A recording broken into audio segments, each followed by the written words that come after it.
नमस्कार विद्यार्थी मित्रांनो, अनिल महापुरे स्टडी स्टुडिओ या आपल्या यूट्यूब चॅनलवर तुम्हा सर्वांचं स्वागत आहे. मित्रांनो, यावर्षी पोलीस भरती म्हणजे जे काही मराठी व्याकरण प्रश्न विचारले त्याचं विश्लेषणात्मक आपण अभ्यास करणार आहोत. आगामी एक्झाममध्ये सुद्धा अशाच प्रकारचे प्रश्न आणि रिपीट सुद्धा प्रश्न तुम्हाला बघायला मिळेल.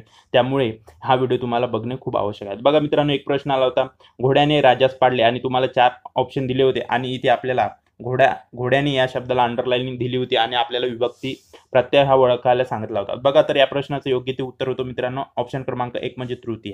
आता बघा मित्रांनो, या प्रश्नाचं मी तुम्हाला विश्लेषणात्मक माहिती सांगतो, जेणेकरून यावर काही प्रश्न विचारला तर तो तुमचं चुकता कामा नये. बघा, तृतीय या प्रश्नाचं योग्य ते उत्तर होतं. आता बघा, इथे आपल्याला घोड्याने या शब्दाला अंडरलाईन दिली आहेत आणि यामध्ये आपल्याला ने हा प्रत्यय आहे. लक्षात ठेवा, मूळ शब्दाला जो शब्द लागतो त्याला आपण विभक्ती प्रत्यय असं म्हणतो. आता ने विभक्ती प्रत्यय तृतीयाचाच आहे. आता तृतीयाची विभक्ती प्रत्यय सुद्धा माहिती असणे आपल्याला खूप आवश्यक आहे. आगामी एक्झाम मध्ये आपल्याला तृतीयाची विभक्ती प्रत्यय सुद्धा विचारले जाऊ शकतात. आता बघा, तृतीयाची विभक्ती जे प्रत्यय आहेत मित्रांनो ते लक्षात ठेवा. एकवचनामध्ये ने, ए आणि शी हे एकवचनामध्ये आहेत, तर अनेक वचनामध्ये नी, ई, ही आणि शी हे अनेक वचनामध्ये आहेत. तर या प्रश्नाचं योग्य ते उत्तर असणार आहे ऑप्शन क्रमांक 1 म्हणजे तृतीय. घोड्याने राजास पाडले, इथं ने विभक्ती प्रत्यय दिसतो, त्या कारणास्तव तृतीय या प्रश्नाचं योग्य ते उत्तर असणार आहे. बघूया पुढील प्रश्न.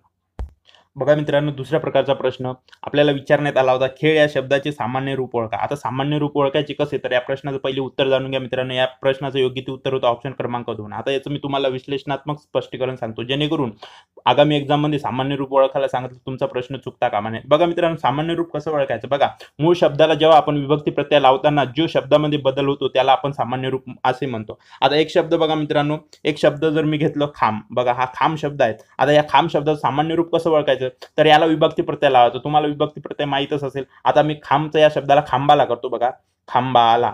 आता खांबाला मी इथे काय विभक्ती प्रत्यय लावला मित्रांनो, ला लावला. आता विभक्ती प्रत्यय काढून जो शब्द आपला उरतो त्याला सामान्य रूप म्हणतात. म्हणजे इथे आपल्याला खांबा हा सामान्य रूप मिळालाय. चला आणखी एक उदाहरण घेतो. बघा मी, बघा एक शब्द घेतलं मी मावळा.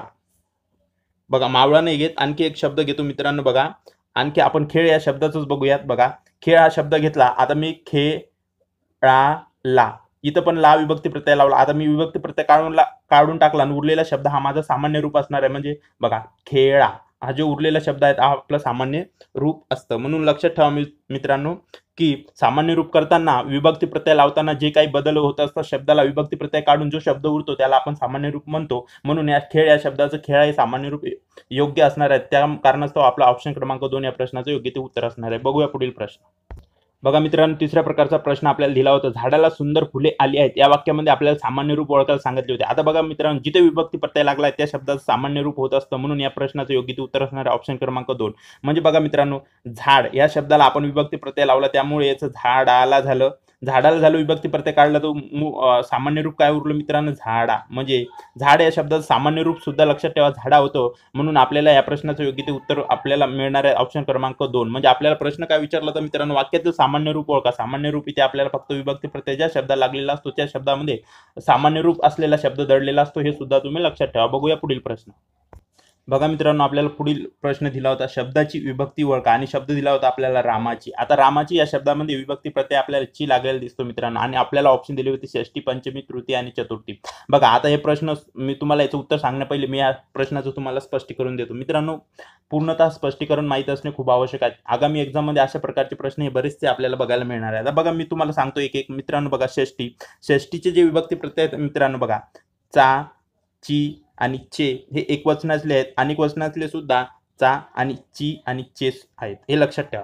त्यानंतर आपल्याला पंचमी दिले आहेत. पंचमीचे बघा, पंचमीचे जे विभक्ती प्रत्यय आहेत ते लक्षात ठेवा. ऊन आणि हुन हे 2 पंचमीचे आहेत. अनेक वचनामध्ये सुद्धा आपल्याला याचे ऊन आणि हुनच बघायला मिळतात. त्यानंतर तृतीय दिले आहेत मित्रांनो. तृतीयाचे सुद्धा आपण जाणून घेऊया. बघा, तृतीय विभक्तीचे प्रत्यय आपल्याला बघायला मिळतात.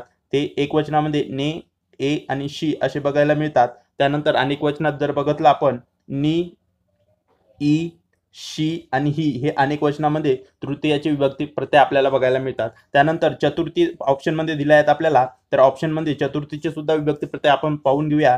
चतुर्थीचे मित्रांनो बघा, स, ला, ते हे एकवचनात आहेत, तर अनेक वचनामध्ये सुद्धा स, ला, ना आणि ते हे आपल्याला बघायला मिळतात. आता बघा मित्रांनो, आपल्याला काय शब्द दिलाय रामाची. आता रामाची शब्द दिलायत इथं. रामाची मध्ये आपल्याला ची हा विभक्ती प्रत्यय लागलेला दिसतो आणि ची हा विभक्ती प्रत्यय असणारं कोणचं विभक्ती आहेत मित्रांनो? बघा इथं षष्टीमध्ये आपल्याला चाचीचे एकवचनामध्ये आणि अनेक वचना म्हणजे चाचीचे दिसतं. म्हणजे या प्रश्नाचं योग्य ते उत्तर आपल्याला ऑप्शन क्रमांक 1 हे बघायला मिळतं आणि तेच योग्य असणार आहेत. बाकीचे सुद्धा मी तुम्हाला विभक्ती प्रत्यय पंचमी, तृतीय आणि चतुर्थीचे यासोबतच घेतले, जेणेकरून आगामी एक्झाममध्ये आपल्याला इथे पंचमीचा सुद्धा शब्द असू शकतो, तृतीय चतुर्थीचा एकवचनात आणि अनेक वचनामध्ये सुद्धा असू शकतो. म्हणून तुम्हाला सर्व विभक्ती प्रत्यय हे माहीत असणे खूप आवश्यक आहे. बघूया पुढील प्रश्न.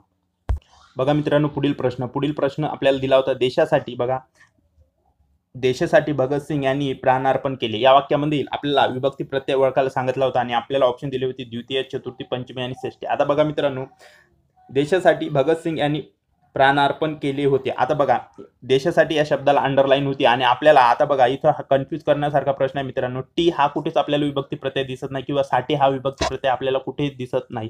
तर मग आपण कन्फ्यूज होऊन जातो की उत्तर काय लिहायचं. तर मित्रांनो, हा प्रश्न थोडा लॉजिकली आहे. आता बघा, देशासाठी भगतसिंग यांनी प्राणार्पण केले.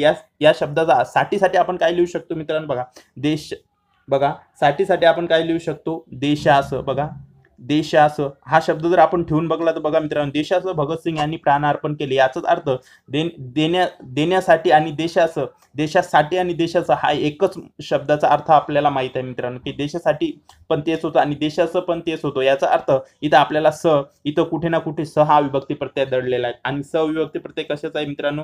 तर हा चतुर्थी विभक्तीचा आहे. तुम्हाला मी आता सांगितलं होतं की चतुर्थी विभक्तीचे विभक्ती प्रत्यय काय आहेत. तर चतुर्थी विभक्तीचे जे विभक्ती प्रत्यय आहेत मी ते सुद्धा तुम्हाला सांगतो काय आहेत. बघा, चतुर्थी विभक्तीचे विभक्ती प्रत्यय आहेत मित्रांनो. बघा, एक वचनामध्ये बघूया ला आणि ते, आणि अनेक वचनामध्ये सुद्धा ला, ना आणि ते. ना इथे एक्स्ट्रा आहेत फक्त. अनेक वचनामध्ये ही चतुर्थी विभक्तीचे प्रत्यय आहेत. देशासाठी मध्ये आपल्याला हा विभक्ती प्रत्यय दडलेला होता, हे तुम्ही लक्षात ठेवा. त्या कारणास्तव देशासाठी भगतसिंग यांनी प्राणार्पण केले होते या प्रश्नाचं योग्य ते उत्तर असणार आहे की इथं आपल्याला चतुर्थी विभक्ती प्रत्यय हा दडलेला आहे. असे सुद्धा प्रश्न बरेचसे एक्झाममध्ये येतात आणि जे आपल्याला कन्फ्यूज करून टाकतात की आपण कोणता पर्याय निवडायचा आणि आपण शक्यतो प्रश्न हा आपला चुकतो. त्या कारणास्तव मित्रांनो, जर असा कन्फ्यूज करणारा प्रश्न असला तर आपण तिथे काहीतरी लॉजिक लावायचा आणि प्रश्न बघायचा की त्यामध्ये कोणता विभक्ती प्रत्यय हा दडलेला असतो. चला बघूया पुढील प्रश्न. बघा मित्रांनो, पुढीलपैकी आपल्याला कसा प्रश्न देण्यात येतो. बघा, पुढीलपैकी कोणत्या शब्दाचे सामान्य रूप होत नाही. अशा प्रकारचे प्रश्न सुद्धा बरेचदा आपल्याला विभक्तीमध्ये विचारले जातात. तर अशा प्रकारचे प्रश्न आपण कसे टॅकल करू शकतो ते सुद्धा मी तुम्हाला प्रश्नामध्ये सांगणार आहे. बघा मित्रांनो, आता काय म्हटलंय, पुढीलपैकी कोणत्या शब्दाचे सामान्य रूप होत नाही. आपल्याला शब्द दिले ते वाघ, गुरु, वारा आणि यमुना. आता बघा मित्रांनो, जर का तुम्हाला या प्रश्नाची उत्तर येत असेल तर ते तुम्ही मला कमेंट्स बॉक्समध्ये कमेंट्स करून सुद्धा सांगायचं आहे आणि व्हिडिओ कसा आवडला व्हिडिओला लाईक, शेअर आणि चॅनलला सबस्क्राईब सुद्धा करायचे आहेत. आता बघा, सामान्य रूप कसं ओळखायचं मित्रांनो? पहिली सामान्य रूप करून बघायचे. आता बघा, वाघ, आपण का याला विभक्ती प्रत्यय लागायचं कसं? आपण जे नेहमी प्रमाणे म्हणतो मित्र, वाघाने. बघा, वाघाने याचा अर्थ याचं सामान्य रूप झालं काय झालंय मित्रांनो? वाघा. लक्षात ठेवा सामान्य रूप कसं काढायचं. आता बघा, गुरु हा शब्द आहे, आपण डायरेक्ट गुरुला असं लिहिलं, विभक्ती प्रत्यय लावला परंतु शब्द गुरुच राहिला, म्हणजे याचा अर्थ याचं सामान्य रूप झालंय का मित्रांनो? नाही. वारा, बघा आपण काय म्हणतो? वाऱ्याला. बघा, वाऱ्याचं काय झालं मित्रांनो? इथं वाऱ्या झालं, म्हणजे याचं सामान्य रूप झालंय. ठीक आहे. इथे यमुना शब्द दिला आपण, यमुनेच्या तीरी.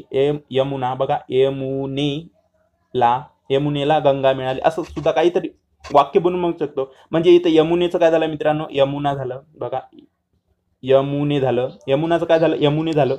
बघा, वाघाचं वाघा झालं, गुरुचं गुरुच राहिलं, वाऱ्याचं वाऱ्या झालं, यमुनाचं यमुने झालं. याचाच अर्थ या शब्दामध्ये आपण गुरु ह्या शब्दाचं सामान्य रूप करता येत नाही, जे की गुरुचं गुरुच राहतं. म्हणजे या प्रश्नाचं योग्य ते उत्तर काय असणार आहे? ऑप्शन क्रमांक 2. बघा मित्रांनो, मी तुम्हाला जर प्रश्न उत्तर काय ते सांगितलं, परंतु आपण सामान्य रूप कसं ओळखायचं हे सुद्धा सांगितलं. मित्रांनो, व्हिडिओ आवडल्यास व्हिडिओला लाईक करायचं, शेअर करायचं, चॅनलला सबस्क्राईब करायचं. भेटूया नवीन व्हिडिओ सोबत. तोपर्यंत धन्यवाद. थँक्यू.